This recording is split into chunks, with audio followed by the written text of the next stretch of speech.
mbere yankubise amaso yatokeshereje icyarimwe mu izina rya Yesu dayimoni nshya ije kuneka abana b'Imana turagutwika umuriro w'Imana abantu baranwitse we abantu basutseho umuriro w'Imana Imana irabara abantu bari muri kanyarira bambona nkaho hari dayimoni uje baratwotokesha nkazajya mbona abadamu kwacira Yesu toka dayimoni turatwika imbaraga zije gutata umudendezo w'abana b'Imana baranokesheje akavuyo kanyarira karaba nagera ko nahungiye groupe nahura ni akabiri kajya hari ukuntu abarakora babaze gukubitira mu cyico acina Yesu umwe agataye acina Yesu turakandagira imbaraga z'abarangi zije gutata umude baranokesheje ngira ngo ni shitani neza ndi shitani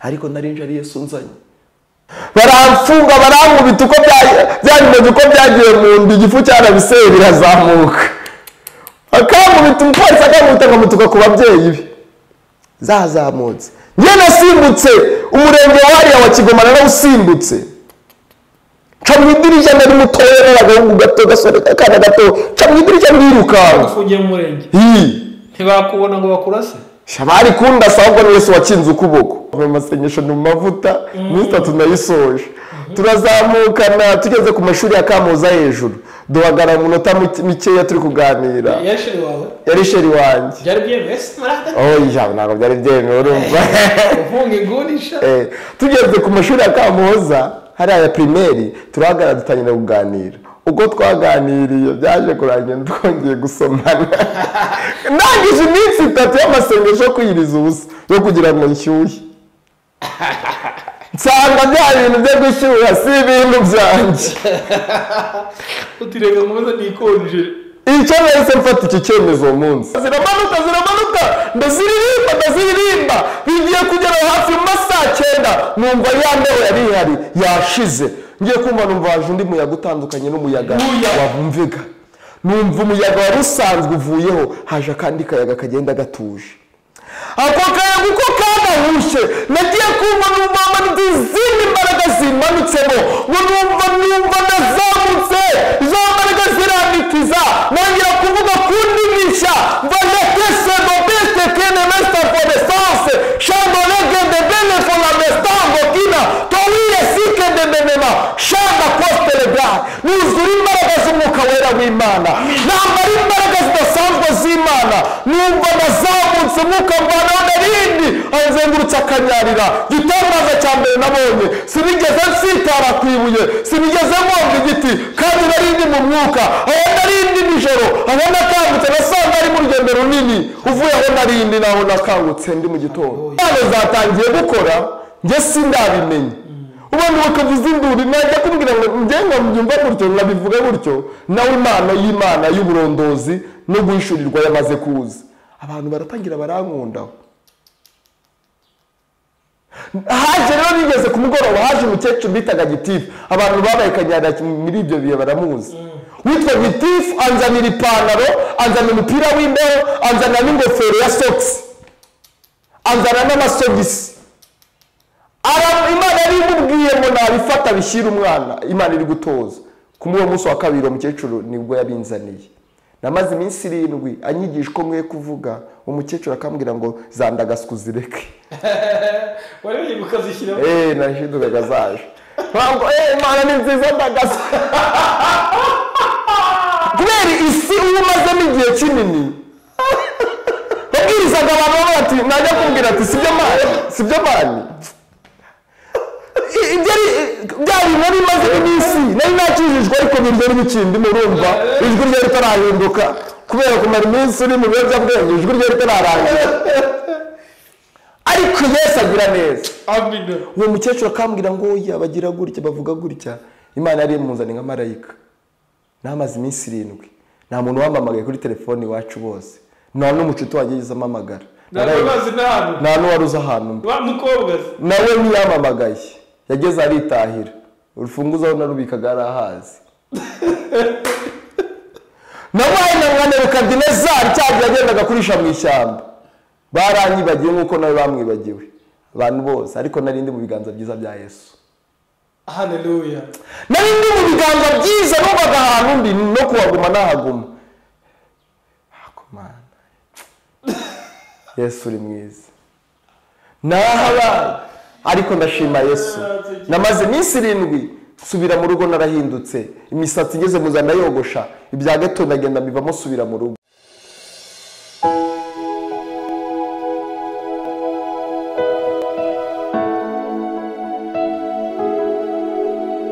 tubasuhuze mwese abadukurikiye kuri Ihumure TV. Imana ibahe umugisha kandi Imana ibagiriye neza. Nge nitwa Ikuzo Emi, ndanezeye kuba ndi kumwe namwe.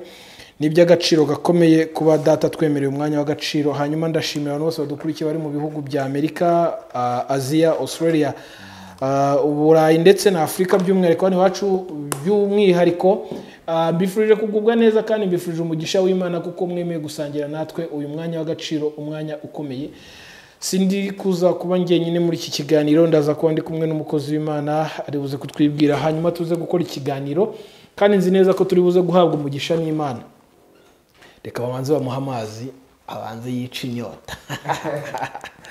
Ubundi apase bakwiye amazi rega. Yes, nahoze mbaza ngo impamvu kera bitabaga bambwira ko ari ubukene, ariko uyu munsi iterambere bari kuza bavuze cyane, ariko n'abatavuze banywa amazi. Aho ikimurobanura ku butoro usanye rwose mwagiye muroha amazi. Nta yaboneka amazi yaboneka. Okay. Yes, reka tubanze dusenge rero, dusabe umugisha w'Imana kugira ngo mwuka wera bane natwe muri iki kiganiro, kuko twe ntitwakwiyobora tuyoborwe n'umwuka w'Imana. Data turagushimiye kubw'uyu mwanya uduhaye, twe dukumbuye kuza imbere ya kamera dusenga dusaba imbaraga n'ubutware no gukomera. Hanyuma tugira umugisha wo kubana n'umukozi wawe, umuhungu wawe, ndetse watoranyije kugira ngo mu gihe nk'iki agire byinshi anyuzwamo, akize benshi kandi akoreshejwe nawe. Ntabwo bikwiriye ko tuba duhari gusa tureba ibindi kuruta kubwira abantu ibikwiriye. Reka rero muri unyuzemo ubutumwa bukomeye, message ikomeye abasha gukiza isi, hanyuma isi kire muri rusange, kandi ntekereza ko nawe ari buhabwe umugisha. Hanyuma abadukurikiye bose baho umugisha muri uyu mwanya, kuko bafashe umwanya wabo kugira ngo bagire byinshi bakurikira kuri Ihumure TV, bakabaye bajya mu bindi bibanezeza bo n'umuryango ndetse na business zabo.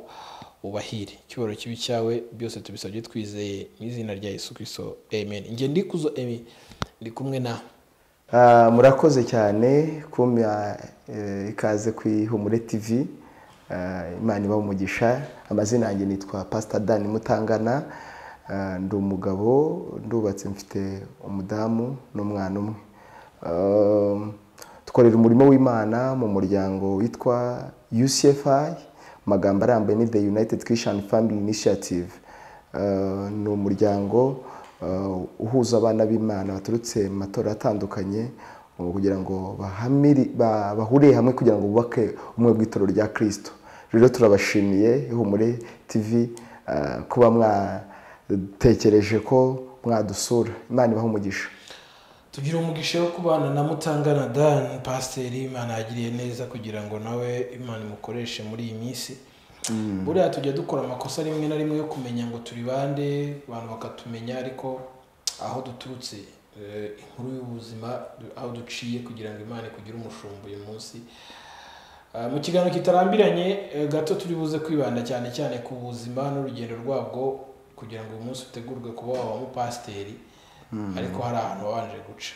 Dan uyu tuvuga navuka he, mu bana bangahe, se afite ababyeyi, hanyuma kurira he, abyirukira he, kuba yisanga ari umugabo ufite umugore n'umwana ndetse kandi n'abandi na pasiteri. Urakoze cyane. Dani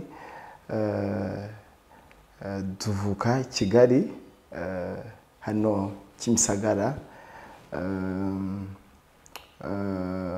Nta babyeyi mfite, ababyeyi bari mu ijuru kubera amateka y'igihugu twagiye tunyuramo.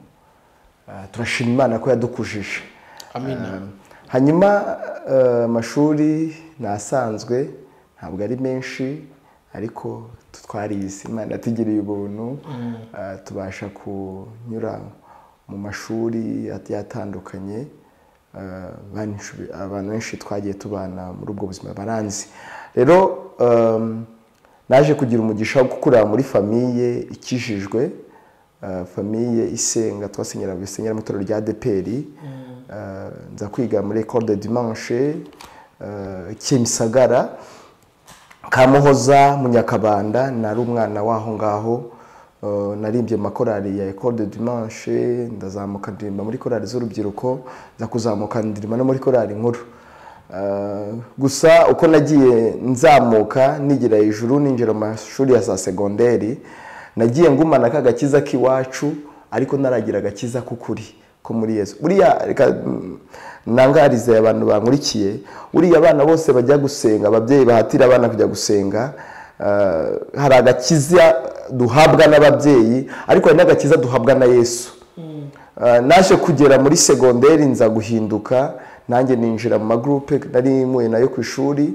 Nize muri segonderi nikaga muri École Secondaire de Kigoma, niho nize troncomi. Naje kwakirwa n'inshuti z'Inyakigali za mu Biryogo, ba Mikaze baravuga uyu n'umwana w'iwacu. Natangiye kugenda muri icyo kigroupe, nari kiri umwana mutoya. Ba Mikaze imico yabo ro nanjye nangira kwinjiramo. Nasanze ari abana bari bamenyereye kunywa urumogi, nanjye nisanga muri ubwo buzima. Nisanga kuba mu buzima aho ni ku mashuri aho ku mashuri aho nigaga muri segonderi. Ego, ariko iyo natahaga iwacu ntabwo babimenyaga. Warajijisha? Naragaruka nijisha ngasubira muri korali, nkaba umuririmbyi rwose, ngakomeza umurimo w'Imana wo kuririmba. Nari mfite Imana yo kuririmba. Hanyuma ndashaka kuza guhinamo kugira ngo ubuhamya bw'umuntu bari burebure cyane, ndashaka kuza kwigerera ku ntego y'uburyo nahuye na Yesu. Hanyuma ariko utagera guhura na Yesu, rimwe na rimwe iyo uvuga ko guhura n'ibigurupe byinshi bikaguhindura ukabijyamo, wumvaga bya bintu by'agakiza nta kintu bikubwiye? Mu by'ukuri hari ukuntu umuntu agera, ari ahantu umwana agera cyangwa umuntu uba ukuriye muri famiye y'abarokore, akumva afite inyota y'ibyo abandi birirwa bavuga. Akumva inyota, swingiri ziraryoha, abantu bavuga ati uzi furi, ntabwo bavuga ati izo furi se nanjye wahazajya furi mwumva uko furi zimera. Bana bakavuga ngo bajya ngo hayi, nanjye wahazajya hayi mwumva izo hayi uko zimera.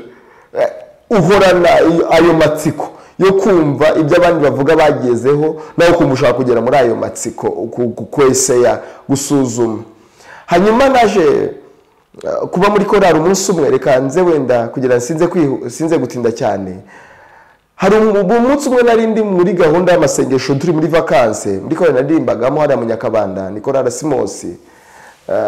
Naririmbaga muri korali umunsi umwe turi mu masengesho, ndabyibuka hari nimugoroba turi mu masengesho ya korali, twaje kwakira umuvugabutumwa n'umupasiteri yari mwarimu hariya Kabuga yitwaga Edouard, abanasha kuba muzi, bakunda kwita narishaje. Hanyuma turi mu masengesho umunsi umwe rero yaranyeretswe, aza kunyerekwa, turi kwatura aravuga ngo ni naturi, aravuga ngo atura. Ndavuga nanjye Imana imbabarire. Aravuga ngo atura neza, ndavuga ngo Imana imbabarire gusomana. Mvuze ngo Imana imbabarire gusomana, aransingira baramfashe, amaze kumfata aranzunguza arababwira neza. Ndavuga ati se kwihana neza ni gute? Hanyuma arambwira ngo bivuge byose byo turaneza. Ati rero ngira ubwoba, ngiye numvaga ko icyaha gikomeye nakoze ari ugusomana. Naje kuvuga ngo Imana imbabarire gutire range, ngo bivuge mu Kinyarwanda, ngo bivuge mu Kinyarwanda, avana ibyo by'ifaransa aho ngaho. Umugabo aranzonga. Hanyuma nza kugira kamere mutuka ku babyeyi, turi mu masengesho ya korali, abapasiteri bahari, ba mwarimu bahari, ndamutuka ndamutokoza, ndakura wakinuwe. Bitutsi nari bubasha gusubiramo kubera turi mu masengesho. Kamere zari zirabyuka, ntangira gutuka umukozi w'Imana turi mu masengesho, abantu baraseka. Ubwo se si rwa rumogi rwari ruzahutse? Zari zegutse. Ntabwo natinye ko turi mu masengesho, sinatinye ko abafamiye bahari, sinatinye ko umuryango hari, sinatinye ko pasiteri hari, sinatinye ko mwarimu ahari. Ndamutuka bikomeye, abantu bose baraseka, kubona ubwa mbere wumvishije umuntu utukanira mu rusengero. Turi mu cyumba cy'amasengesho ngenda tukana, birabatungura ko ubundi umuntu ajya yijijisha hari ibintu ijisha nawe yabikora akaba ati ni mu rusengero akarenzaho, ngiye byaranze mbikorera mu rusengero, garagaza uwo ndiwe. Ntabwo baje kumpumuriza babona ko ari turomba nagize. Mwarimu Etienne Rusingiza Ndeko wasigaye yari pasiteri, yari mwarimu wacu icyo gihe, aza kumpumuriza agira ngo ni trauma, aramfasha ndakomeza nyine. Ariko nza kuza njya mu cyumba cy'amasengesho gikurikiye cyo kwa gatatu, nza gusaba Imana ikintu kimwe. Hari umwigisha wari waje uwo munsi yigisha ijambo rikomeye riboneka muri Zaburi, ni mu Byahishuwe I think, rivuga ngo ubwo udakonje n'ubiri ukabura akazi yazi, ni mu Byahishuwe, nzakuruka. Avuga uburyo ho kugira ngo ushyuhe nunakonje, ukuba Imana yibasiye umuntu w'akazi yazi uri aho hagati. Uwo munsi numva ninjye ari kwigishaho, ndi ku ishuri ndi umupagani, ndi mu rugo ndi muri korali, ndi ku ishuri numva ndakazi yaze, nta gakiza kari muri njyewe. Naje gufata icyemezo cyo gukizwa neza kuri iryo jambo. Ndavuga ngo ngiye gukizwa, mpita negura amasengesho y'iminsi 3 yo kwihana, yo kwiyiriza no kwihana. Ndabyibuka kuwa kane nasenga, nta muntu umbwirije kubw'iryo jambo gusa, ngiye nafashe icyemezo. Nta muntu mbibwiye, ngiye mfata icyemezo mutima wanjye, mfata icyemezo ko nguye gushyuha iby'akazi yaze ngakareka. Mpita mfata n'amasengesho nibwirije n'umwuka w'Imana yo gusenga. Ndabyibuka nagiye cya hafi, nagiye kwa kane nasengeye mu cya hafi cyumba cy'amasengesho cyaho, kwa gatanu njya mu Rukiri, nyasoza kwa gatandatu muri groupe yitwaga Ipfundo ry'Amahoro, niho nasoreje amasengesho y'iminsi 3 kugira ngo hyuhi. Ndi kuyasoza rero ndi gutamvira muri minsi 3, nza guhura n'umucuti wanjye umukobwa twakundanaga, duhurira kuri Kimsagarano kuri station. Aho rero twarahuriye tuzamuka tuganira, urumva mu masengesho ni mu mavuta, minsi 3 nayisoje. Turazamukana tugeze ku mashuri ya Kamuza hejuru, duhagara mu nota mikeya turi kuganira. Yasheri wawe? Yari sheri wanjye. Byari byemewe se marada? Oya, ntabwo byari byemewe urumva. Ufunga ingunisha. Tugeze ku mashuri ya Kamuza hari aya primaire, turahagara dutangira kuganira. Ubwo twaganiriye byaje kurangira twongeye gusomana. Nangije iminsi 3 y'amasengesho yo kwiyiriza ubusa yo kugira ngo nshyuhe. Nsanga bya bintu byo gushyuha si ibintu byanjye. Utirega ngo nikonje. Icyo nahise mfata iki cyemezo uwo munsi ngeze mu rugo. Umaze iminsi 3 mbwirirwa, narya naravuze ngo ngomba ngo Satani ahana atarase. Yandashe maze iminsi 3 mu masengesho. Nibwo nafashe none icyemezo cyo kwita mbivamo, mpitamo inzira imwe yo gukonja. Uva mu gakiza? Nsohoka mu rusengero, gushyuha byari binaniye, none ndavuga ati Imana na ifitanye ikibazo n'akazu yazi. Abakonje bo nta kibazo, mu gushyuha cyangwa ugakonje. Njye nese mfata icyemezo cyo gukonja kuko nabonye ari byo nzashobora. Gushyuha byari binaniye. Nibwo nigeze mu rugo, none mpita mfata inzira yanjye nderuranya mu by'isi. Ntangira gukora uko nishakiye, ntangira kwiberaho ubuzima bwanjye, nta muntu unkontorora. Ndakonja biragaragara, urumogi ndarunywa neza, inzoga ndazinywa neza, mpinduka nyine umuntu weruye. Mu rugo si ibyo byari bimbwiye, kuko nahise migera no muri ghetto. Nahise njya no muri ghetto, ishuri riratangira rirananira. Uziko buriya arakana nari buze kuvuga, ariko reka nkubwire, uziko buriya ngewe mu bigo 6 segonderi niruka mu ncuro 5. Mu bigo nize mu bigo 6. Kandi uzi gitangaje, ariko abayobozi bazanyihanganire, byararangiye. Navuye mu wa 2 kandi nasimukanye mu wa 5. Kwa kundi twajyaga dusimuka wa 3 twatujya mu wa 4, ngiye narasimutse wa 3, ngiye mu wa 4 nsanga wa 4 naho hari wa 5. Mpita nshaka bilete, ncurisha bilete, mpita njya mu wa 5. Ngaho tekereza iyo myaka nasimbutse ni 2 kandi niruka mu ncuro 6. Nshobora kubwira ibigo nize muri Eseki, muri Kose Kode do Kigoma. Nize muri koki muri college do Kigoma. Ibyo bigo uri kugenda uvuga abantu badukurikiye abantu bize muri ibi bigo basuje cyane. Turabasuje. Nize muri CSK. Muri CSK ara mu Rwanda. Nize mu Kadeni.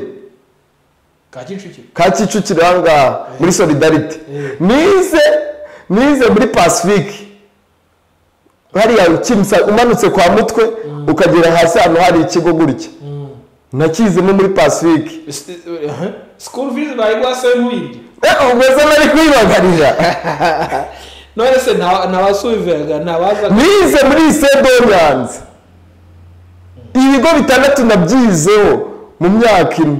Mu gihe nize mu bigo byinshi bataranyirukanaga ari njye wahikuraga wasa urumva ngiye bya bitandukanye gora ko nyine nagendaga ari Minerivare yabuze. Ngiye Minerivare ntabwo yigeze ikibazo ko nari mfite umushinga wanyishyura witwa Compassion.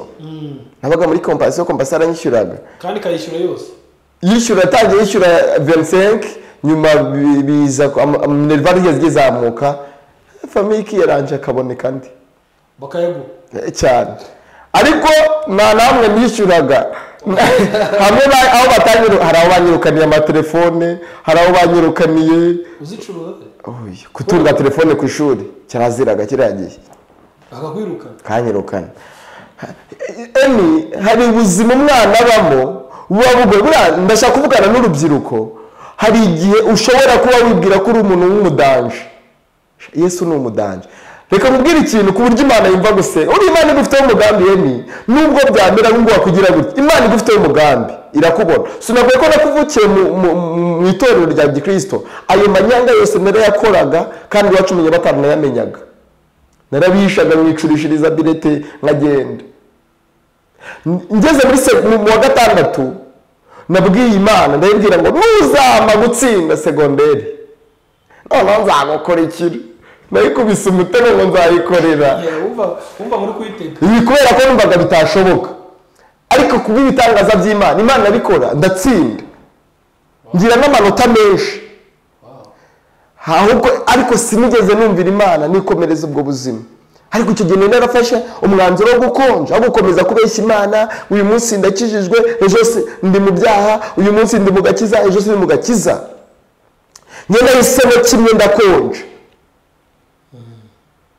nahisemo kimwe ndakonja kuko dufite abantu benshi hano hanze birirwa bafite ishusho yo kwera ariko birirwa batukisha Imana aho kugira ngo ugaragare muri ubwo buzima bwo kugira ngo abantu batuke Imana wahitamo kimwe ugakonja nkanjye kuko Yesu kumfata byaramworoheye kubera ko yari azi aho ari bunsange umunsi nari ndi mu rusengero byari bigoye Yesu kuzamfata kubera ko n'ubundi namwerekaga naramubeshyaga nahoraga mu buzima bwo kubeshya Yesu nakijijwe abamuraga ngo nakijijwe nyamara ndi igipagani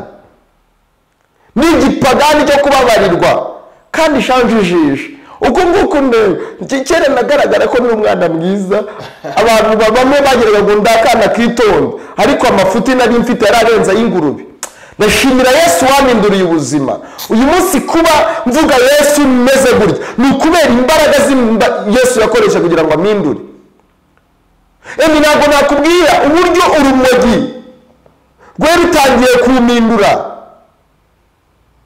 ndabyibuka umunsi umwe turi muri eseki mu kibuga cya basket tugiye kujya muri spectacle ndabyibuka twe tuvuye gucoma turazamuka ngeze ruguru mu kibuga ngiye kumva numva moteri yatse muri ngiye mu mutwe moteri cya kimashini kinini kivuga nka moteri numva kiravuze mu mutwe numva ngiye gusara nomagara gutya kugira ngo iki moteri kidakomeza kuvugira mu mutwe wanjye nagara nirobo kuko iyo ninyeganyezaga gatoya iki moteri cyaravugaga mu mutwe wanjye abantu bakagira ngo bakabona nafashe posteri gutya sindi kunyeganyega kuko kunyeganyega gatoya moteri yaravugaga abantu bakambona bagaseka bakagira ngo ni komedi ndimo hari urumogi rutangiye kunsaza munsi wa kabiri umunsi umwe nari ndasara aha nari magaze ndi kuzamuka ndi kujya kuri dorotwari ngeze mu nzira numva haje umuyaga udasanzwe ngiye kumva umuyaga uranzamuye mu kirere nangira gutsamuka, nangira kuvuza induru ngo abantu nimamfate ngo ndagiye, ngo ndi gutumbagira. Ngo mumfate ndi kuzamuka, ngataka mumfate ndi kuzamuka. Letose de shege de ba sote vege distance. Yesu yangiriye neza, wampaye agakiza, yamvanye kure, nari mfuye. Munsi Yesu yansangaga, ubundi twazakoze iyindi episode. Dere kuri iyi dukomeze ntacyo. Navuga uburyo Yesu yaje kumfata. Nta kibazo. Tuzayikora. Muri segonderi ibimogi byari bimereye nabi. Tabi bimereye nabi. Igihe cyo gene n'amaze kwerura nareruye by'agakiza natamvuye ku ishuri ngikomereza ubuzima bwanjye. Byo gusubira mu rusengero barabyibagirwa. Abavandimwe bawe se ntibagusengeraga, bakubwiraga ko nari mfite mukecuru wanjye amasengesho yaragiye kuzamwica 7-5 yirwa nsabira nsengera ngo Mana umwana wanjye nazapfa uzamuhindure. Yaratashye. Uyu munsi nyavuga ngo yaza kuba hari akareba wa undi yasengeye umuntu yavuyemo. uri pasiteri. Yo mukecuru aza kuba hari uyu munsi akareba umwana yasengeye, umuhungu yasengeye amasengesho kwiyiriza ubusa, akareba Imana yaninduye. Ntagiye wigeze uhura na polisi muri ibyo bimogi cyangwa ibyo Emi baramfunze. Umunyeshuri niga muri Sedo Nyanza baramfunze. Bajya kumfungira Ikigoma. Bafatana amabura 3. Umupolisi amfashe kubera ko nanze bizibiti. Mfata za mabura 3 nyanaga mu kano. Arambwira ngo cira amayamira n'ibipapuro byose ndabafunzemo. Ndabimirana. Baranjyana ku murenge wa Kigoma, abantu bahazi. Baramfunga barankubita uko byanyuze uko byagiye mu ndi gifu cyarabiseye birazamuka. Akankubita umupolisi akankubita ngamutuka ku babyeyi be. Zazamutse. Njye nasimbutse umurenge wariya wa Kigoma narawusimbutse. Ca mu idirishya nari mutoya n'agahungu gato gasore kakana gato. Ca mu idirishya ndiruka. Ufungiye mu murenge. Ntibakubona ngo bakurase. Shabari kunda sahubwo ni Yesu wakinze ukuboko. Kiragiye abaroko defense bari bahari. Ibaza abaroko defense batandashe. Yesu yagize neza. Ubuzima bwanjye bwari kurangira, Satani ashaka kuzanyica nyiri mutoya. Ndashimira Yesu wavuze ijambo rikomeye. Ndibuka ijambo Imana yandikiye Yeremiya igice cya 1 guhera ku 4. Nakumenye narakurema mu nda ya nyoko. Ndakweze kugira ngo nzavugire umuhanuzi wanura amahanga. Imana yadutekereje iratweza tukiri hariya abantu bataratumenya. Yesu yaramaze kutwereza umurimo tuzakora. Abantu benshi bakaducira imanza batuzapfa, ariko Yesu azi uwo nzaba we. Amina. Ndashima Imana ko uyu munsi magaze mu cy'Imana yandemeye. Haleluya. Magaza w'Imana yanshakagaho. Umugambi w'Imana uyu munsi muhagazemo. Kamubwire rimwe na rimwe Satani yica abantu bataragera umugambi w'Imana. Ariko Satani yaramwaye ko namaze kugera umugambi w'Imana, ubu ntiyashobora. Urubyiruko ndashaka kuvugana n'urubyiruko rugihugiye mu byaha Satani gutwaje igitugu. Birashoboka ko wabivamo. Yesu yamvanye mu rumogi, Yesu yamvanye mu nzoga, Yesu yamvanye mu busambanyi, Yesu yaminduye iwe. Ibyaha birica, ibyaha birarimbura, ibyaha ni urupfu. Kuki abantu bemera ko abantu batinya urupfu kuki bakora ibyaha? Ubwiye umuntu ngo hitamo gupfa yakubwira ngo ntabwo napfa, ariko bagakora ibyaha kandi n'abandi ibyaha by'ibyaha ni urupfu. None se Dani, ahantu waje kuhavute tuberetse segonderi, polisi iragufunze urirutse uracitse ntibagufashe? Ubuzima bwarakomeje. Mva Ikigoma ngaruka i Kigali. Nza gushaka ikigo muri Academy Solidarity. Birote wazishakiye? Arazishakiye. Mana Imana atuvanye kure. Uriga ubona birakunda. Diplome narayibonye ndayifite. Aho hose Yesu yagiye andemera ubuhamya. Ese uyu munsi ko uri umuhanuzi ari ikintu gikomeye ndi bwibaze ntabwo Imana nta hantu Imana ajya gice kavuga iti mwana wanjye nzakugarura kugeza uwo munsi narebye narabivuyemo najwi ry'Imana nta buhanuzi twari guhura he n'abahanuzi nari guhura he n'Imana ko narindi kuri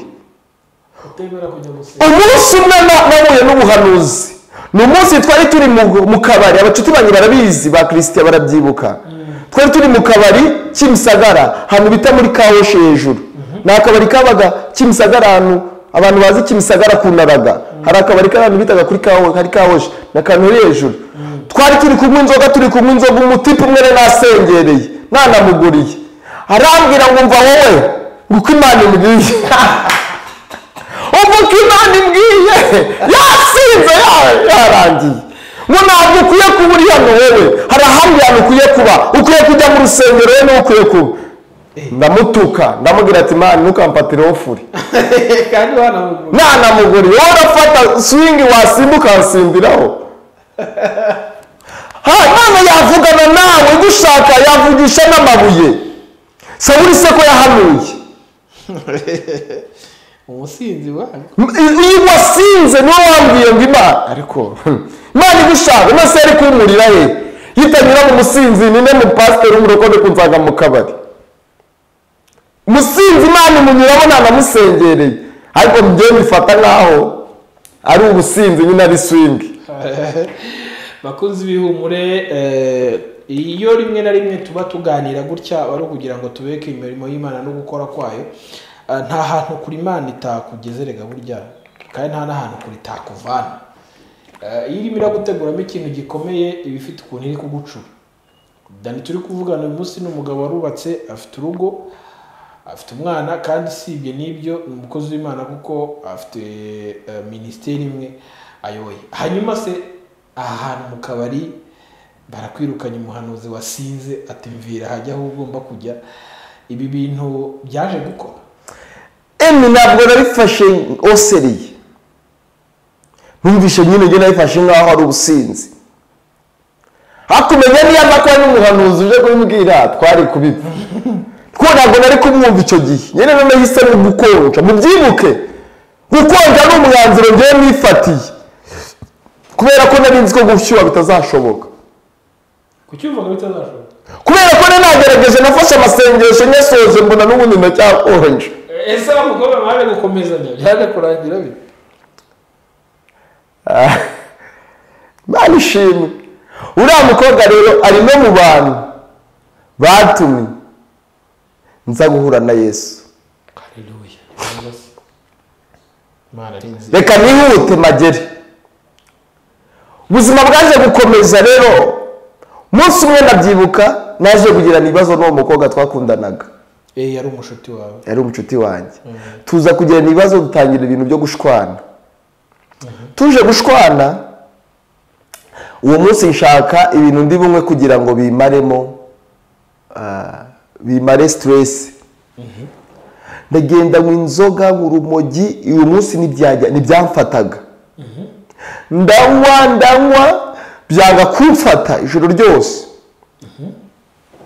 nari ndi kunywera hano Nyamirambo kuri high table ndanywa biranga inzoga zanga kumfasha swing zanga kumfata bigeze mu masaha 9 mfata icyemezo cyo kwimanukira nari ndi muri ghetto kunaraga ndataha ngeze aho nari naje muri ghetto ndinjira ndafunga ndaryama maze kuryama nibwo naje rero kugendererwa muri iryo joro ngiye kubona mbona urumuri rudasanzwe rusanze mu cyumba nari ndimo urumuri rumurika ngira ngo nabajura banyinjire niko nibagiye gufunga kubera ko wenda nasinze ngiye guhumbura amaso nsanga urwo rumuri ruratobora amaso rwari rwinshi binanakurebamo muri urwo rumuri niho hajemo ijwi ryamamagaye rirambwira ngo Dani rirambwira ngo urapfuye ngo kandi urapfuye uzize ibyaha byawe iryo jwi ryo ryanteye ubwoba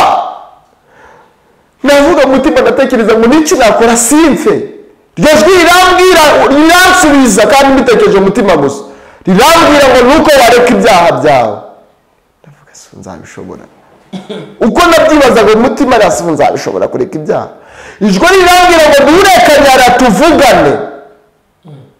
Kanyara uhazi? Ntaho narinzi ariko narahumvaga kubera ko navukiye imiryango y'abarokore. Wumvaga bavuga Kanyara? Ko abarokore bajya gusengera. Mbyemerera ndi kubyikiza naribwira ati mu mutima navuga ati rwose ndagiye ariko simfi. Wumva gutinya urupfu? Nta muntu atinya urupfu. Nubwo abantu birengagiza ariko urupfu Satani arica. Ubundi ijambo ry'Imana ngo Satani cyamuzanye ni ukwica, ni ukwiba, ni ukurimbura. Tekereza umwana w'umusore wanjye Satani yaragiye kwica. Tekereza urubyiruko ruri hano hanze rwanganaga nkanjye icyo gihe Satani arimo arica. Abakobwa beza, abasore beza Satani arimo arica. Ndashaka kubwira itorero ko turi ku rugamba, abakristo turi ku rugamba, twarabyibagiwe. Satani atwicanye abasore, atwicanye urubyiruko, atwicanye abana bacu. Turahura gusa ngo twarakishijwe tuzajya mu ijuru, ntacyo bitubwiye, buri wese arirebaho gusa, twabaye ba nyamwigendaho. Ntabwo dushaka guhangana na Satani, wowe gusa urumva ati nge nzajya mu ijuru. Muri mission dufite mu muryango mugari wa Kristo, dufite mission yo kwibutsa abantu ko turi ku rugamba. Turi kuri mission yo kubyibutsa abantu ko Satani cyamuzanye ari ukwica. Urubyiruko akarwica, abagabo akabica, abagore akabica. Kandi tukabibutsa ko Imana yaduhaye ubutware. Navuga ngo mwegere Imana izabegera, murwanye Satani azabahunga. Igihe abantu itorero rirangaye nirwanye Satani, Satani arakomeza kwica. Ndashaka kwibwira abantu Satani atwaje igitugu, birashoboka ko Yesu yabasha kubabatura.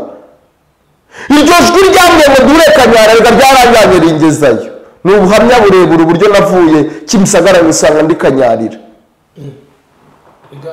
Muze dusanga kuganira ku buhamya n'ubundi. None se Kimisagara Kanyarira ujyanye n'umuntu wabimusabye se, wateze se ujyayo, waragurutse se ugenda mu muyaga, wagiye nk'agacurama se?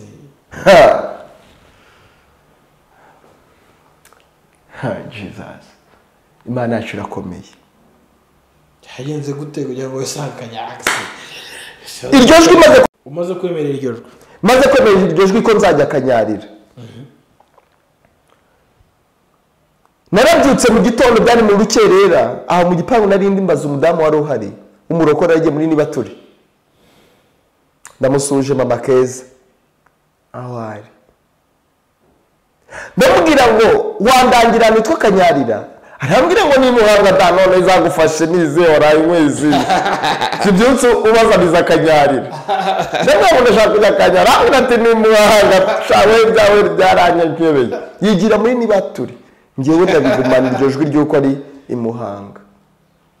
Hanyuma ndabyuka nambara ikabutura ya TI n'amasayi, nambara Lacoste y'umuhondo ndabyibuka, nari mfiteho bling bling, nafite ibisatsi bikaraze n'ingofero. Ariko guhari muri academy byari muri 2010. Byari muri 2010. Na rimwe mu 2010 igana 2011. Hanyuma uteze Muhanga. Ntabwo nahise nega. Muri uwo mwanya nagiye kubona mbona telefone impamagaye muri icyo gitondo, mbona niyo wa mukobwa twashwanye. Ariko birumvikana yarahamagaye shere ngo yumve ko yaramutse. Kandi twe twashwanye twarangizanyije. Mwe mwana atandukanye mwa breaking. Twe twa breaking. Impamagaye ndayibona numva agatima karateye. Mwitabye arambwira ngo yarwaye yagize ikibazo cya pressure mutima. Oya ntabwo mbizi niwe n'indwara yari yagize. Rero ndamufata tujyana kwa ntabwo ari njye uramukata bwo ari yankatende twari twagiranye. Abantu bakundana ibibazo baba bagiranye. Hanyuma mujyana kwa muganga. Niyambare yakabutura ngo bwiye na masaye na Lacoste n'ingofero n'akabling kanje meze neza nyine nk'umuntu uri muri relax. Ese amafaranga yakuraga? Ari muri weekend. Kwa muganga. Ubundi amafaranga wayakuraga? Amafaranga rero nari mfite amafaranga ni ubuhamya burebure. Hari ahantu narakuye udufaranga tugeze muri 2,200,700. Usunguza cyangwa utunywa? Oya, ahantu ni utuntu muri famiye. Nyine watunywaga buhoro buhoro? Naratunywaga. Arakomeje urabiguka nyuma buhoro buhoro? Nafataga nkagenda nkonsoma. Ujyanye umukobwa kwa muganga? Ujyana kwa muganga, igihe turi kwa muganga tegereje ko bamusuzuma, meze n'umuntu urimo kumuvuza ndigurikirana. Twaje kugenda tuganira, tuzakongera kwiyunga. Sanga ibyo twapfuye ari ubusa, twongera gusubira mu rukundo. Noneho turamanukana tuvuye kwa muganga, nagombaga kumuzamukana tukajya mu rugo, tukajya hari kwa gatatu, tukajya mu rugo twijya kwiganirira. Urumva nyine nk'abantu bakundanaga bagira ikibazo twagombaga kujya kubikemura neza nk'abantu bakundana. Turamanuka tugeze ku muhanda gutega moto. Dufashe moto, mpagarika moto ebyiri. Ni iyanjye. Amaze kurira iye, nanjye kurira, rya jwi numvishe nijoro rinsanga muri kaburimbo. Rirambwira ngo twavuganye ko turi buhure Kanyarira. Ubu ni Kanyarira uri. Ndikanga, nanjye kumva ijwi riri mu muhanda, navuga ati siko nshaka kuba nasaze. Ndakubwiza ukuri, uwo mwanya nahereje umukobwa imfunguzo, ndambwira ati ndaje duhure mu rugo. Ngiye manuka nk'ugiye Nyabugogo. Naherutse ubwenge icyo gihe. Naherutse mfata moto imanuka injyana Nyabugogo. Nongeye kugarura ubwenge bwanjye no gutekereza, mpagaze imbere y'isoko rya Muhanga.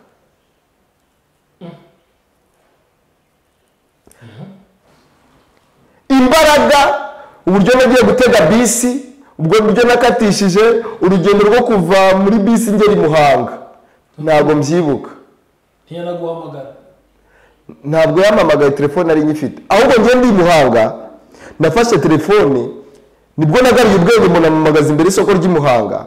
Ngariye ubwenge ndavuga ati nasaze, ngiye gutabaza mu rugo kugira ngo bamenye ahantu bazanshakira.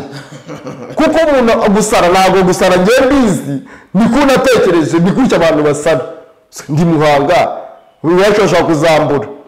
Fata telefone ngo mbahamagare, ngiye kuhamagara, imbere yanjye tagarara umumotari.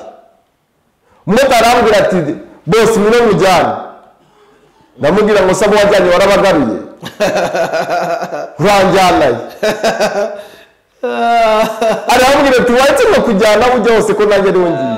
Ndamubwira ati ariko se ni wakunteje. Ni wakuntumye. Wajyanye warabagaruye. Ni wakuntumye. Uri gatumwa. Umumotari yari gatumwa rero. Akomeza kunyina. Arambwira ati boss ngiye mbwira ahantu giye. Hamwe n'uko ngiye Kanyarira, ubundi urashaka iki? Ngo n'ubundi nanjye niyo wacu ndimo nataha. Tayuma yose ndayemera, ndambwira nayo nguha. Ujya wo gutwara ubuntu noneho. Reka da. Umumotari yari gatumwa. Umumotari abangubise kuri moto yerega. Ubwo naye mba nicayeho. Ndavuga ati ngize umugisha, ngiye kwirukana gerega Kanyarira, ryajwe ndikiri. None se nta kantu k'uburokore kakugarukagamo? Urumva ubwoba bwari buhari. Cyo ni cyambere. Umuntu uri kumva ijwi, uri kumva iryo jwi abandi batari kumva. Umuntu uri kubona ibyo by'urumura abandi batari kubona. Ubwoba ni mufite pa. So kubeye. Nubwo yari niyambarizo drip nakubisemo dukabutura, nubwo nakubisemo masayi, nubwo nashyiramo bring, ariko ubwoba ari mufite. Ariko nihagaze urumva naronterwaga n'icyuma ari umuntu. Ihagaze. Narazamutse, uyu musore warwaye kuri moto yaranjyanye, aranzamura muri ka gahanda, kanzamura amaso uri kunjyana, ndi kujyana Kanyarira. Yaravuze ngo uyu muntu mbona umeze gutya, ntabwo ndi umujyane kumucisha ku mazi, hari inzira yo ku mazi abantu bazikanyarira. Hari umusozi bazamukira uca za Kizabonwa, ntabwo ariho yanshishije. Yanshishije abantu bakunda guca bataha. Wari umubwiye ko utahaza ariko? Ntaho narinzi nyine, we yari ari kunyobora. Aranzamura, arangegeza aramango, dore ziriya pinusi, ugenda muri ziriya pinusi niho. Nazamutse muri izo pinusi, nifunze urumva nyine. Utaramwishyuye? Nawe naramwishyuye, namuhaye sensa. Namuhaye 500. ndi kuzamuka muri izo pinusi nibwo nagezemo ngiye kubona ruguru ndi kuzamuka hamanuka umusore wari mugufi amanuka nk'uwabuze feri ageze watangarura gutya nk'uko watanurira icupa aranzunguza bya bindi by'abarokore avuga mu burimi nari kumva aranzunguza we imbaraga z'Imana. Imana yacu ifite imbaraga yemi. Amfata umwana w'umusore mu gutoya mu cyumba aramfata aranzunguza arangara agavuga mu ndimi nshya numva ni nk'agapapuro ageze arambwira ati mvuka Imana ivuganye nawe. Haleluya, ndashima Imana ko Imana ivuga. Tufite Imana ivuga. Abantu bakubwira ngo Imana ivuga, Imana iravuga. Imana iravuga. Asubira mu Imana, asubira mu buzima bwanjye bwo kuvuka. Ambwira ibyo nanyuzemo, ambwira ubuzima bwa muri segonderi. Ambwira uburyo bari kundasha umunsi nasimbukaga umurenge. Arambwira ngo Imana yakugendereye nijoro mwahuye niyo yagusabye kuba uri hano. Imana irambwira ngo uyu munsi ndagufashe kandi ngufatishije imbaraga. Irambwira ngo nta muruzi ntabwo uzongera kuva mu biganza byanjye. Irambwira ngo kandi uzaba umukozi wanjye, uzavugira ku manywa na nijoro. Irambwira ngo izuba rizagukubita uri kumvugira. Arambwira ngo imvura izakunyagirwa uri kumvugira. Arambwira ngo uzamvugira ngo kandi uzamvugire uko niko nguhamagariye kumvugira. Imana irambwira ngo ukize amagambo yanjye mu kanwa kawe. Imana irambwira ngo ukize imbaraga zanjye mu buzima bwawe. Irambwira ngo nzakwagura. Irambwira ngo nzakugira umuntu wo gukoreshwa iby'ubutwari. Irambwira ngo hari urubyiruko rwinshi ruzakizwa ku bwawe. Irambwira ngo hari ababyeyi bazahinduka ku bwawe. Uwo munsi Imana ivuga nanjye ibintu bikomeye meze kwa kundi. Imaze kumbwira amagambo meza. Undi Imana kigira amagambo meza. Abantu bashaka kugucira urubanza bakubwira ko uzarimbuka, bakubwira ko uzapfa. Ariko Yesu akavuga ngo nubwo umeze gutya ndagufiteho umugambi. Nubwo wari uri mu rumogi ariko ngufiteho umugambi. Nubwo ukiri mu busambanyi ariko ngufiteho umugambi. Imana imbwira amagambo meza yo kuzayikorera. Imbwira uko yandinze ndaturika ndarira. Ndaboroga. None abantu badahinduka baracyakina n'ibyaha, ntabwo barumva Imana mu buzima bwabo. Umuntu aracyasambana ariko arajya bifata nkaho ari black. Arimba sambana ariko akumva birasekeje. Niyo ari kwatura ngo Imana imbabarire gusambana. Nuko atarahura nayo. Ntabwo arahura nayo. Imana imbabarire gusambana, Imana imbabarire ubusinzi. Shari guseka. Gendera turitse ndarira ndaboroga muri hinja. Ubu najya buvaho. Ingofero yatumbagiye kamasaye turatumbagira ibisatsi birya hejuru. Ariko ndaturika ndarira. Aransengera ndatura ibyaha byanjye byose. Aranje arambwira ngo Imana irakubabariye uyu munsi. Genda ugume kuri uyu musozi wumva ikivugana nawe. Icyakuzanye, iyakuzanye ahangaha muzahura. Yari amaze iminsi igeze kuri 3 Imana iramubwiye ngo naza asengera umuntu. Imana ikamwereka ishusho yanjye. Akabona umusore ufite imisatsi ikaraza, akabona umusozi wa mama Helena, akabona umusore w'umwiyemezi gutyo. Kavuga ngo numinyamirambo ntago nzamubona akanyarira. Ariko nahana Imana itakugeza. Amina. Aho Imana igushaka yagusafatira hose. Amina. Musore arangije aramubwira ngo njye nisubire rero Icyangugu, misi Imana yamaye ndayirangije. Nabaye kuri uwo musozi rero. Warahagumye niho atashye? Ntabwo natashye. Narazamutse nigira hejuru, numva mbabaye mfite agahinda. Ngo nigira hejuru gato yandimu abantu groupe tw'abantu bari gusenga. Groupe ya mbere yankubise amaso, yatokeshereje icyarimwe. Mu izina rya Yesu, dayimoni nshya uje kuneka abana b'Imana, turagutwika umuriro w'Imana. Abantu baranwitse we, abantu basutseho umuriro w'Imana. Imana irabara abantu bari muri kanyarira, bambona nkaho hari dayimoni uje baratwotokesha. Nkazajya mbona abadamu kwacira Yesu, toka dayimoni, turatwika imbaraga zije gutata umudendezo w'abana b'Imana. Baranokesheje emi. Akavuyo kanyarira karaba. Nagera ko nahungiye groupe nahura ni akabiri kajya. Hari ukuntu abarakora babaze gukubitira mu cyico. Acina Yesu. Umwe agataye acina Yesu. turakandagira imbaraga z'abarangi sije gufata ubude baranokesheje ngira ngo ni shitani neza ndi shitani ariko narinje ari Yesu nzanye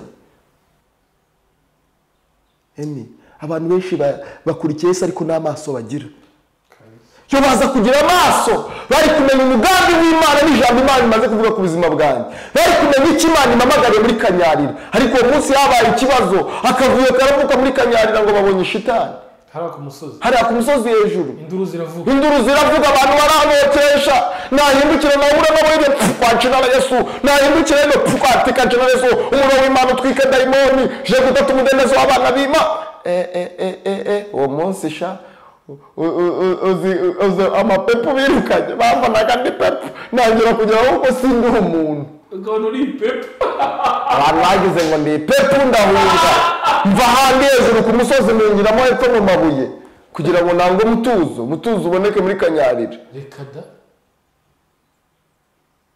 namaze iminsi 7 Kanyarira 7 ku munsi iryo joro banokesha naho bahunze pfa imbeho yaramubise amatwi avaho dore ko mfite manini nkumva nayabuze imbeho irankubita nambaye ikabutura sandari nambaye n'agapira imbeho irankubita Yesu arancura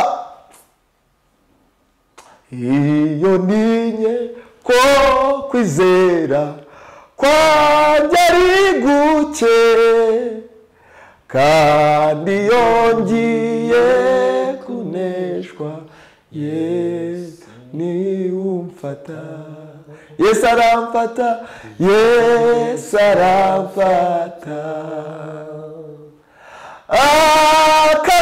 akankomeza kuko ankunda bihebuje arankomeza haleluya amina ndaho ndi njyenyine napfuye mu bantu Yesu arigashaka ko tuva mu bantu imenya ibitira aho ngaho nari ijoro ndi kwicwa n'imbeho ariko bavuga ngo nubwo napfa nizeye ko najya mu ijuru kuko Yesu yabwiriye muri wa musore ko Imana imbabariye kandi ko Imana inyejeje amina nkomeza muri uwo muyaga nibwo byageze mu ijoro nagira kumva indirimbo zitangiye kumanuka zazindi za kera nize nyine muri École de Dimanche zazindi nabaga mu rusengero nyiri umuririmbyi nyiri umwana zitangira kumanuka haleluya nagiye kumva numva abantu indirimbo 167 Yesu niwe nihishemo yambereye ubuhungiro nacyankuraho amahoro yambereye ubuhungiro haleluya indirimbo ziramanuka iyo nayiririmba n'umugabo w'amarayika bayiririmba bafatanya nabo kuririmba irarangira hazaje 25 ubwo umwami Yesu ankunda ndamahoro kubw'imbabazi ze nyinshi ndamahoro aho ndiho naho napfa nziko nkundwa n'Uwiteka Yesu amibyo nyena byose ndamahoro amina indirimbo ziramanuka zo mu gitabo ndaziririmba abamarayika barimba dufatanya kuririmba nyinshi haleluya haleluya haleluya ziramanuka ndaririmba ziraremanuka ndaririmba nahawe impano zo kuririmba aho ni ku munsi wa kangahe wa mbere n'iryanjoro nagereye ku musozi ziramanuka nkumva abantu bari kuririmba bakaririmba tukajyanirana kunene kwe mu bantu ndi njyenyine ziramanuka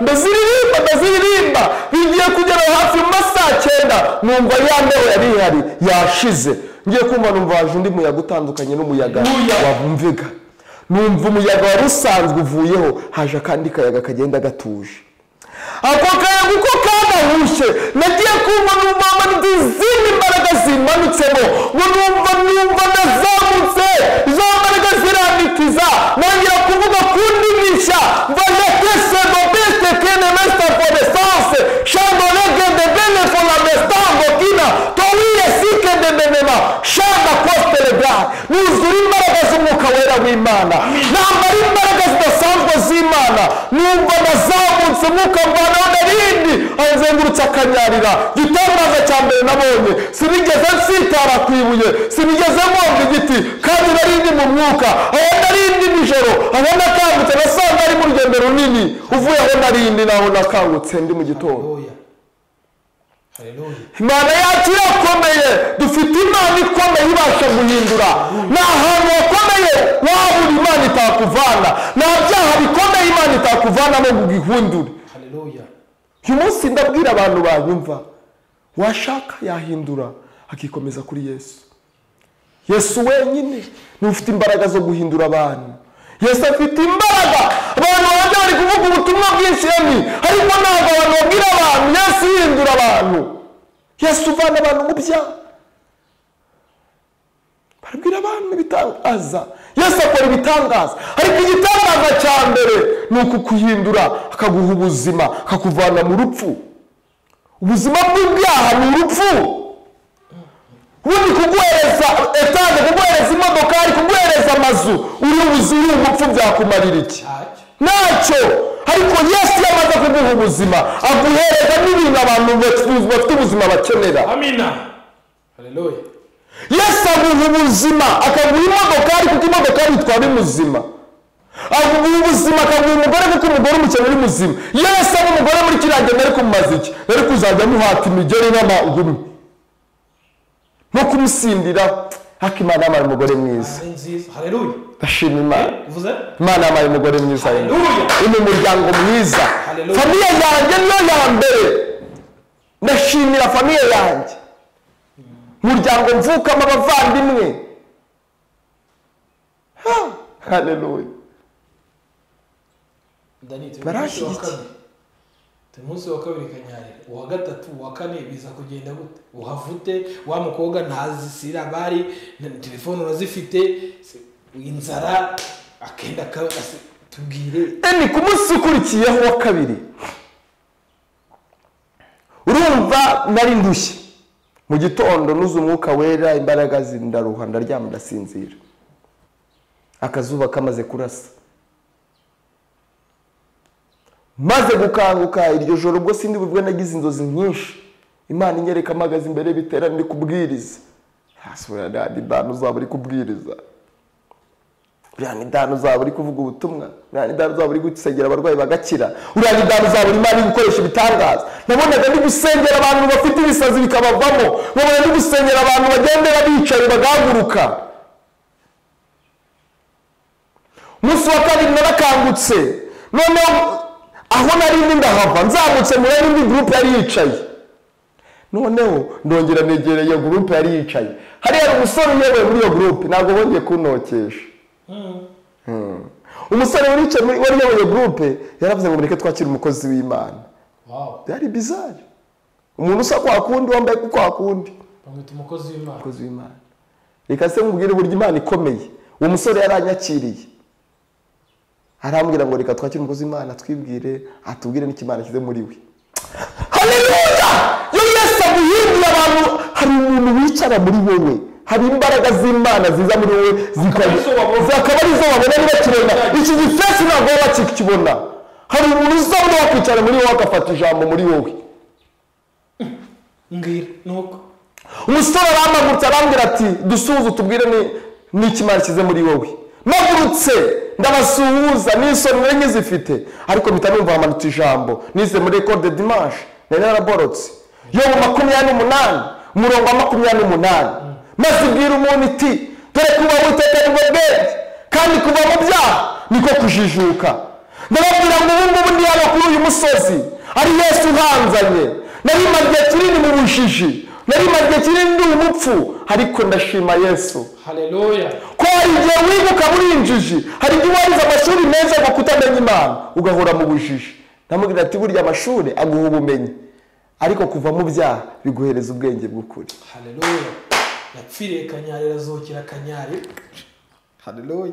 Amereza nigisha abantu bumva mfite ijambo, kuko nabivugaga mu mutwe nene babiborotse. Burya mujye mufata ababyeyi, mujye mufata abana bajya muri Ecole de Dimanche. hari amagambo babigishamo nubwo nyuma bazigira, ariko ayo magambo azagaruka ku buzima bwabo azakora. Iryo jambo ndarivuga mu mavuta adasanzwe, abantu barafashwa rega. Najya no kuzajya ndeba nk'umuntu uri yicaye iruhande nkamubwira ati se ariko ushobora kuba wifitiye ikibazo cy'amafaranga y'inzu. Nawe Imana zatangiye gukora njye sindabimenye. Ubundi bakavuza induru najya kumbwira ngo ngenga mbyumva gutyo nkabivuga gutyo, nawe Imana y'uburondozi no guhishurirwa yamaze kuza. Abantu baratangira barankundaho. Haje rero nigeze ku mugoroba haje umukecuru bitaga Gitifu, abantu babaye kanyara muri ibyo bihe baramuzi. Witwa Gitifu anzanira ipantaro, anzanira umupira w'imbeho, anzanira n'ingofero ya socks, anzana n'amasogisi. Imana yari imubwiye ngo nabifata bishyira umwana, Imana iri gutoza. Ku munsi wa kabiri umukecuru nibwo yabinzaniye. Namaze iminsi 7 anyigisha ko nkwiye kuvuga, umukecuru akambwira ngo zandagasku zireke. Wari ugiye gukazishyira? Nashidukaga zaje. Ntabwo Imana ni nziza ndagasku. Kubera isi umazemo igihe kinini. Babwirizaga abantu bati najya kumbwira ati sibyo mani. Byari muri maze iminsi nari nakijijwe ariko biryo n'ikindi murumva ijwi rye ritarahinduka kubera kumara iminsi uri mu biyobyabwenge ijwi rye ritararangira, ariko Yesu agira neza. Amina. Uwo mukecuru akambwira ngo yabagira gutya bavuga gutya, Imana yari imuzanye nka marayika. Namaze iminsi 7 nta muntu wamamagaye kuri telefone iwacu bose, nta n'umucuti wageze amamagara, nta n'uwaruza ahantu wa mukobwa nawe ntiyamamagaye, yageze aritahira. Urufunguzo aho narubikaga arahazi. Nabaye na Nebukadinezari cyagiye agendaga kurisha mu ishyamba, baranyibagiye nk'uko nawe bamwibagiwe abantu bose, ariko nari ndi mu biganza byiza bya Yesu. Haleluya. Nari ndi mu biganza byiza n'ubaga ahantu ndi no kuhaguma nahaguma. Akomana Yesu uri mwiza nahabaye, ariko ndashima Yesu. Namaze iminsi 7 subira mu rugo narahindutse, imisatsi igeze muzana yogosha, ibya gato ndagenda bivamo subira mu rugo. Subira mu rugo. Ukecuru yaragihari yapfuye muri iyo minsi, abona nangiye guhinduka. Amen. Naho ngaho rero Yesu twahuriye, ndagaruka ntangira kujya muri mu ipfundo ry'amahoro. Atangira ahubwo nawo nsanga ipfundo ry'amahoro risenga iminsi 7, kandi Yesu aramaze kunoza gusenga iminsi ngahe 7. Haramukagarama abantu twabanye mu ipfundo ry'amahoro ndabasuje mu izina rya Yesu. Akoze b'Imana twabanye Imana ibavugisha. Mana muhanuzi Yesu tungukira aho ngaho. Yatangiriye aho ngaho kugeza n'uyu munsi. Abadukurikiye rwose uyu muhungu ni umuhanuzi ndabyemera pe. Ngo ni umuhanuzi. Pardon. Nana byatangira aho ngaho ngeze mu rugo. Barambona babona narananutsemo. Babona ariko ndatuje ndaditonze. Ngo tujye kurya ngiye kubaha ubuhamya. Ngo tujye kurya mbona petit frère batangiye kwataka na ba sister badasina mu mwariko twanusengera ibyo kurya. Bose baturi cyari be baraseka. Kareka dani noneho da. Munangira kuba ngo mwami Yesu indimi ziba ziramanutse. Haleluya. Nubwo nosiko telema. Bantu baratangara mu rugo baraseka. Bamwe kubera ko abaroko batangiye kwita ibyara se ndani nzari kwikora. Ariko umwuka wera w'Imana yo yasi imbaraga ze presence y'Imana bayumvikana. Ngo babutangira kubika. Bumva ko bitandukanye na bya bindi abantu bigira. Humva ni presence y'Imana iri aho hantu. Haleluya.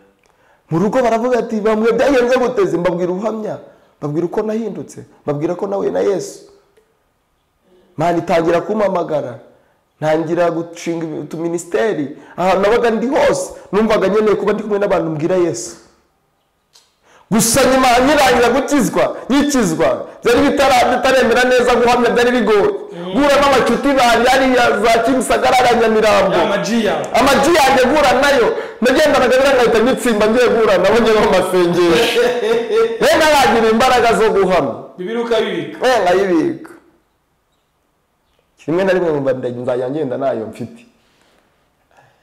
ariko Yesu arambwira ngo nudahamya uzasubira aho wahoze. Bwira abantu, bwira urubyiruko, bwira inshuti zawe ko Yesu yaguhinduriye. Nibwo natangiye, bamwe batangira kunyita umusazi. Hati man utangiye kuvangirwa. Man utangiye gusara. Nawe bya bintu none utangiye kubona ibintu by'abarakora bigiyemo. Ubayidaje. Haleluya, ndafashijwe. Numufashijwe kuba muri Yesu ntabwo haba mu Budage. Iyo ndebye ubona nasobanutse. Ndi umupapa usobanutse ku gifesheri, ndasa neza, mfite Yesu muri njyewe, nuzuye umwuka wera. Imana ibahe umugisha. Uciye ahantu hakomeye kugira ngo uvemo umuntu ukomeye. Mujya muvuga nimwe mwigisha ngo iyo uzaba umuntu ukomeye Imana igucisha ahantu hakomeye. Nikeza ko Imana yaguteguraga mu uyu munsi, nabo uzasengera n'abazaguca imbere.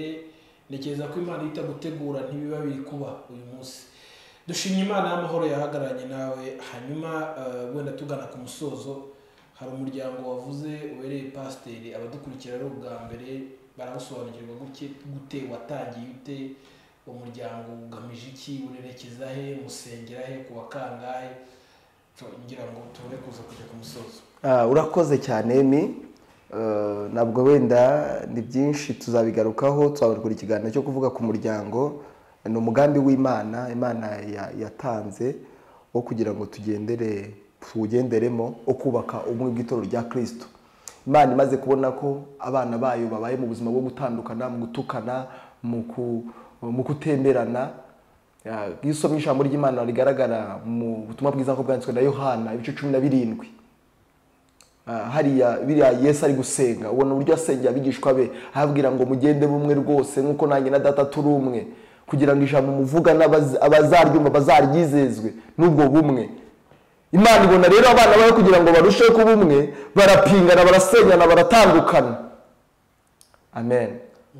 Imana ihagurutsa abantu, ihagurutsa iyi mission kugira ngo abantu tuyigenderemo, abakozi b'Imana, abakristo tuyigenderemo, turwanye wa mwuka w'amacakubiri yo gutandukana, twiyubake nk'abana b'Imana. Uyu muryango ntabwo ari idini, ni abantu bose bahuje umwuka, bemera ko ari abana b'Imana. Ubwo ni n'abantu batemera ko ari abana b'Imana, ariko bemera ko ari abana b'Imana. Icyakora biriya bikivuga ngo icyakora bamwemerera bakizera izina rye, yabaye ubushobozi bwo kuba abana b'Imana. Imana yamagara abo ngabo rero kugira ngo babe umwe, batangire biyubake, basa n'Imana, bagenda n'Imana, mu byo bakora, mu byo bavuga, bagaragaza Imana. Ibishira muri ngo mwigana Imana nk'abana bakundwa, tubeho ubuzima bwo kwigana Imana. Rero uyu muryango ni mugari, ntabwo twawujyamo uyu mwanya, ahubwo turashaka umwanya kugira tububwire abantu. Hanyuma ufite ubuyobozi, ufite ubuyobozi bukuriye. Ntabwo ari njye muyobozi wabo, ni umwe mu bayobozi, ariko ufite ubuyobozi bukuriye. Hanyuma dufite ibyo bita ibicaniro, abana b'Imana duhuriraho dutandukanye, baturutse mu matorero atandukanye, kugira ngo dusengere itorero rya Kristo, dusengere igihugu, dusengere ubwo bumwe. Dufite ibicaniro bitandukanye kuko tubihuriraho turi abakristo batandukanye, abaturutse muri katolike, abaturutse mu badventiste, abaturutse mu barokore, abaturutse mu baporoso, tugahura tugahuza ubumwe, tugasenga Imana, imbaraga z'Imana zikamanuka, Imana ikabohora abantu indwara zigakira, abantu bagakira imvune. Hari ibikomere by'abantu batwahuriye nabo mu matorero, mu madini, we kugera aho ngaho abana b'Imana bahuje bishimye, ukumva uraruhutse. Dufite ibicaniro muri Kigali dufite igicaniro ari Nyamirambo, tujya duterana kuwa kabiri, ababishobora kuwa kabiri bazaze tubane. Dukorera ari imbere y'urukiko rwa gisirikare i Nyamirambo, hariya hari ikinamba, hari sare ihari, ikinamba hari sare ihari, cyangwa munsi inyuma yo kwa Nyirinkwaya ku ivuriro ryitwa Senja, aho mu gikari niho dukorera. I Musanze turafite ishami, dufite i Karongi, dufite Nyaruguru, dufite mu majyepfo hano za Musambira, dufite ibicaniro abana b'Imana bahuriraho.